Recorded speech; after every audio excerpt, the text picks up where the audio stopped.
What's going on, guys? Trent here, and I'm back with another video. And this one is going to be a story time on my experience working at Walmart. Let's get into it. And if you haven't already, hit the subscribe button down below and the bell icon next to it so you can be notified of every new upload. So I applied to Walmart. The application process wasn't too bad.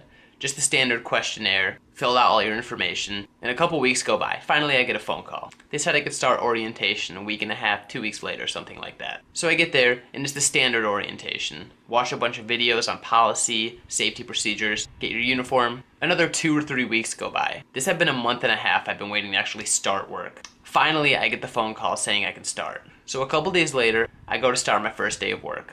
I was working in the bakery. The bakery basically consisted of a bunch of older women, and everybody there was really nice. My job consisted of mainly just making cakes, baking bread, and stocking the bakery. It wasn't too bad, other than waking up at 4 a.m. to start work at 5. It was fast-paced work, but it wasn't too bad. One thing that sucked was having to rotate the freezer, basically putting the old items in the front and the new items in the back. This was a huge freezer. This took maybe a couple hours each time. So every morning I would get there at 5 a.m. and go in the freezer for a couple hours. This part really did suck, but in the grand scheme of things, it's not that bad. Oh, and all the boxes in the freezer looked exactly the same. It was impossible to find things, super confusing, and took forever. But like I said, not that bad. You sound like you're whining. Me.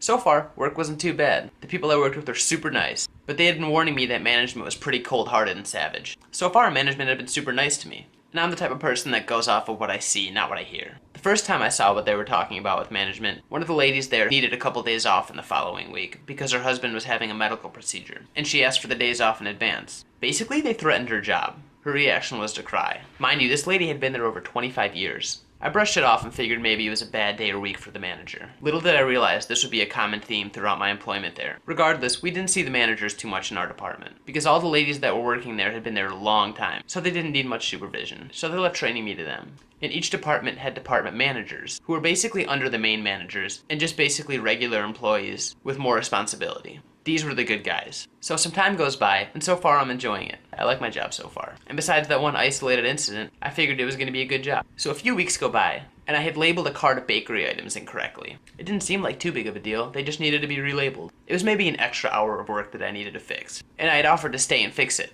The manager said that he couldn't afford to have me for an extra hour. I told him I would do whatever it took to fix it. It didn't seem like anything major. The labels just needed to be taken off and the correct ones put on. This was when management started to show their true colors towards me. The manager's reaction was that he couldn't afford me for an extra hour, and this is how people lose their job.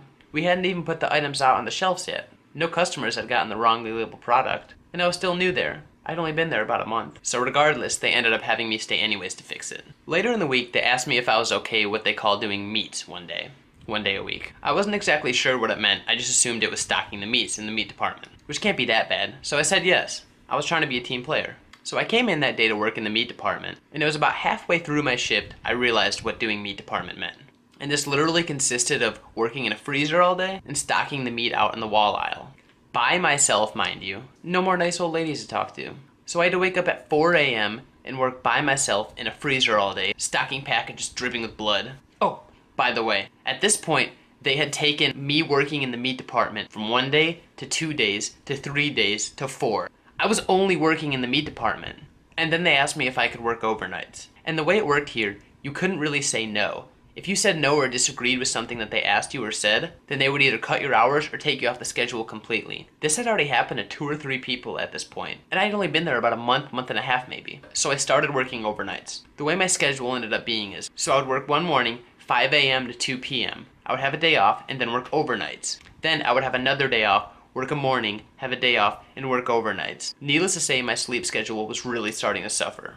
I tried to talk to the managers and see if they could either move me to a different department or just have me on one solid schedule, in whatever department they needed, even if it meant staying only in meat department, just so my sleep schedule wasn't so thrown out of whack. It was really starting to take a toll on me. If it didn't directly affect them, they really didn't care and it wasn't their problem. That's actually exactly what my manager had said to me. Finally, I had enough. Nothing was worth dealing with all of this. And on top of that, it wasn't even good money. I put in my notice and finished out my schedule. My Walmart employment nightmare was finally over. In retrospect, I'm glad I went through all this though, because going through experiences like this shape you to be the person you are today, and make you appreciate certain things in your life. Like whatever job you may have afterwards, especially those times where you're thinking, oh, this job sucks. I can be like, oh, remember when you worked at Walmart? And I'm not trying to rip Walmart apart. Maybe it was only like this at the location I worked at. But this is my experience, and that's all I can really go off of. Do you guys have any bad job stories? Let me know in the comments below. And remember, always be grateful for what you have, because it can get a whole lot worse. This is gonna wrap up my quick little story time. I gotta work in the morning. I just wanted to get another quick video out. And let me know what kind of other story times you'd like me talking about. And as always, my name's Trent. Thanks for watching.